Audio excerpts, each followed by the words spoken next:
Oh, when will my suffering end? Rhea groaned, dramatically throwing herself face down onto your shared bed like the wrestler selling a knockout move. You have no idea how badly I need a massage right now. Her voice was muffled by the pillow, but the exhaustion was clear throughout it. You rolled your eyes, shaking your head as you grabbed a small bottle of lotion from her nightstand, the one that her tattoo artist had sent her home with. You know, maybe you should have listened to me when I told you that getting a full back piece the night after WrestleMania was a bad idea. Rhea let out a low grumble in response, shifting slightly to turn her head to the side so she could glare at you. Yeah, I get it. You told me so. She draped an arm dramatically around the back of her head. But it looks so sick, babe. No regrets. Except for the part where it feels like my skin's being scraped off by a belt sander. You chuckled, squeezing some of the cooling lotion onto your palms. That's what happens when you let someone drag a needle across your back for what? 8 hours? More like 10, Rhea corrected, with a huff. Every single second was worth it. Suffering for the aesthetic, babe. You shook your head again, smiling as you straddled her lower back, carefully avoiding any direct contact with the fresh tattoo. Alright, tough girl. Let's get this over with. You rubbed your hands together, warming up the lotion before carefully soothing it over the inflamed skin. Rhea immediately hissed, muscles tensing beneath you. Holy shit, that's cold.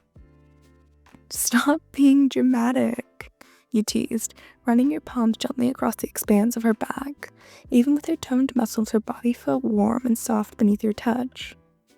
Rhea groaned but relaxed slightly as you continued, your hands moving carefully. The tattoo covered nearly her entire back, bold, intricate black and gray designs woven within, together in an artful masterpiece. The ink was still raised and sensitive, but you were careful and being gentle, spreading the lotion evenly. As you worked, you couldn't help but marvel at the sheer size of Rhea's back. You knew she was muscular, but seeing all that space covered in fresh ink made it even more obvious. Your hands, by comparison, looked downright tiny against her broad shoulders. Damn, your back is massive, you murmured, half to yourself. Rhea let out a breathy chuckle. And don't you forget it, she shot back. You smirked, deciding to poke fun at her. I swear, my hands were microscopic right now. Look at this. You lifted one of your hands and placed it on the flat of her shoulder blade, stretching your fingers as far as they could go. It's like a toddler trying to high-five an NBA player.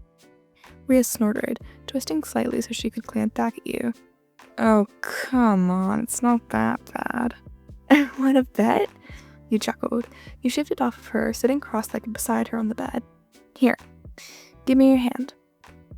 With a curious glint of her head, Rhea rolled onto her side and reached out, her much larger, inked hand easily engulfing yours as her palms pressed together.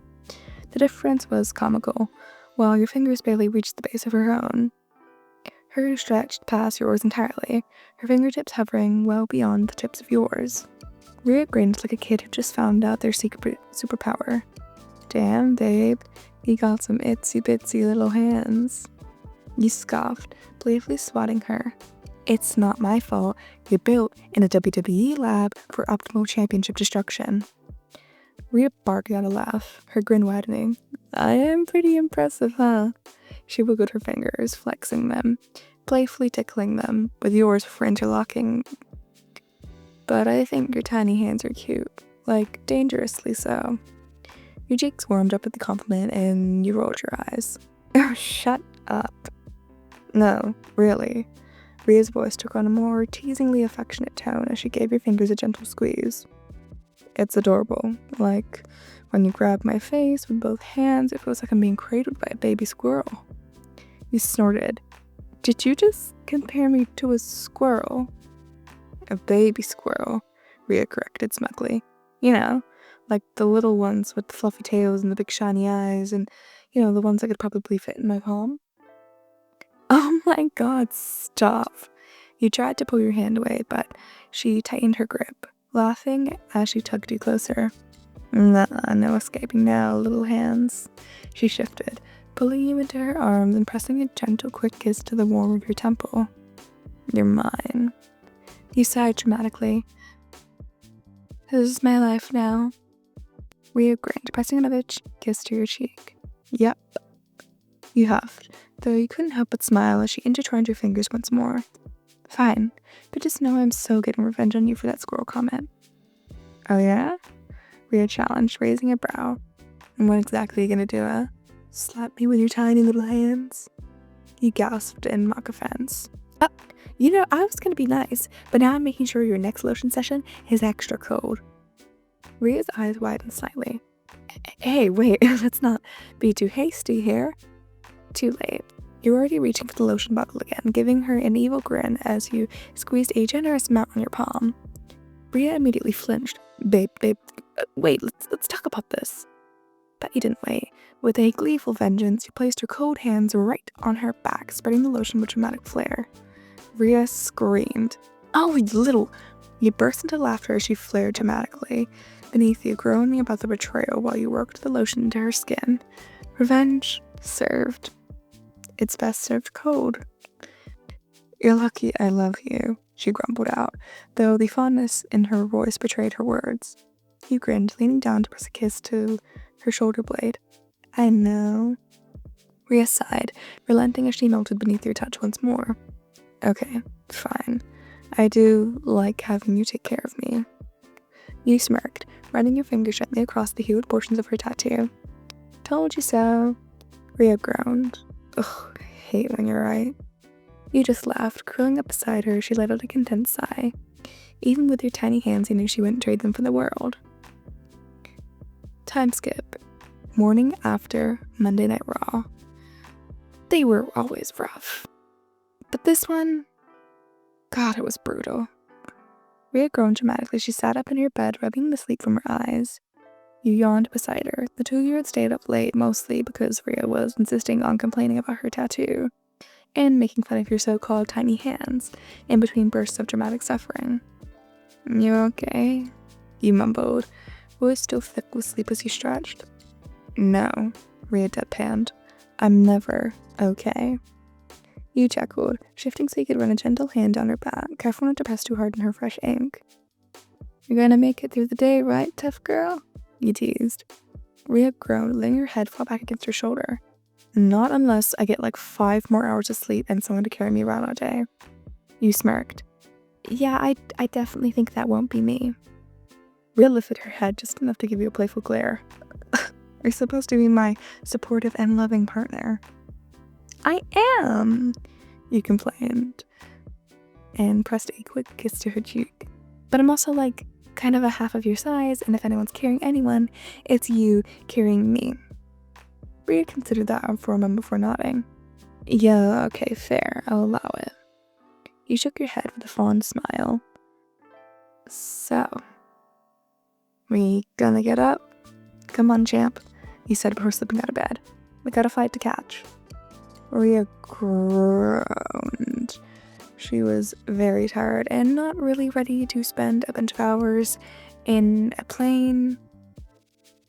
But with a sigh, one that came from her gut, deep as she could get it, she slowly peeled herself from the bed. Swear, if I wasn't already covered in tattoos, I'd get no sleep, just wrestling inked across my forehead. You grinned, and yet you'd still find room for more.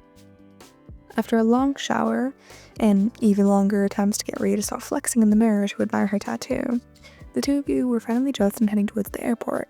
You both traveled light, just your gear, a few personal items, and enough caffeine in your system to keep you upright. It was just another Monday Night Raw, another night of high-energy matches, backstage antics, and the never-ending cycle of airports, hotels, and arenas. You think they'll ever let me take it easy tonight? Rhea asked as you both sat in the back of the car watching the city pass in a blur. You raised an eyebrow. You do realize you're the women's world champion, right? Rhea scoffed. Okay, yeah, but like, I just wrestled at WrestleMania and got like a 10-hour tattoo. I deserve a little break. Yeah, good luck convincing creative for that one, you teased. They'll probably have you in a title match and a backstage brawl and maybe some dramatic promo in the same night. Rhea sighed heavily, leaning her head against the window. I hate how right that is. You patted her thigh in mock sympathy. Softening for the aesthetic, Gabe. Rhea turned her head, squinting at you. I regret ever teaching you that phrase. You just grinned. And by the time that you arrived at the arena, the backstage area was already buzzing with activity. Crew members hurriedly setting things up, and wrestlers gathered in clusters, taking over spots, and production staff were running through last-minute details. You and Rhea made your way towards your locker room, both of you offering nods and waves to fellow people that passed. A few of your colleagues greeted Rhea with variations of, "Damn, that tattoo is sick," and "How are you even moving right now?" Rhea took the compliments in stride, flashing her signature cocky grin. "Because I'm built different. And mommy is always on top," she'd declare with some flexing of her bicep for dramatic effect. You rolled your eyes. "Modest as ever," you sarcastically said. The two of you split off to your respective locker rooms, changing into your gear before meeting up again for catering. Rhea had on a black hoodie draped over her ring attire, the hood pulled up as she leaned against the table picking at her food. You sat beside her, stealing a fry from her plate. "You still sore?" you asked. "Yeah, like hella sore," she said. You hummed, glancing at the clock. You know you got a match with, Liv later, right?" "Yep," Rhea confirmed, popping a fry into her mouth. "I mean, don't get me wrong, I love throwing Liv around, but I'd be very happy if she just let me powerbomb her once and called it a day." You snickered. "You could always try asking nicely." Rhea gave you a look. "Yeah, because that works." "Hey, you never know." You bumped your shoulder with hers playfully. Use your big scary hands to intimidate her. Rhea smirked, lifting her hand up and wiggling her fingers in your direction. "You mean these ones?" You sighed dramatically. "There we go." Rhea placed her palm against yours, comparing sizes like she did last night. The grin on her face was downright smug and cocky at best. "Yep, still tiny," she observed. "You're obsessed with this," you muttered. Rhea chuckled, entwining your fingers before lifting your joined hands and pressing a quick kiss to your knuckles. "Can you blame me? It's adorable." Your face warmed at the gesture, but before you could respond, Damien walked past you guys and smirked. "You two done with the cute shit, or can we clear the room?" Rhea immediately flipped him off. "Jealous?" Priest laughed. "Oh, so very jealous," he said sarcastically, giving you both a mock salute for walking off, shaking his head. You turned back to Rhea, raising an eyebrow. "You are aware that we're the biggest couple in WWE right now, right?" Rhea shrugged. "And?" You grinned. "I love it." Rhea married your kiss and leaned in before standing up. "Alright, time to be an absolute dick in the ring. Just try not to break Rhea in half," you teased. "No promises." As Rhea walked off, she couldn't help but flex as she left, showing off that new back tattoo. One last time.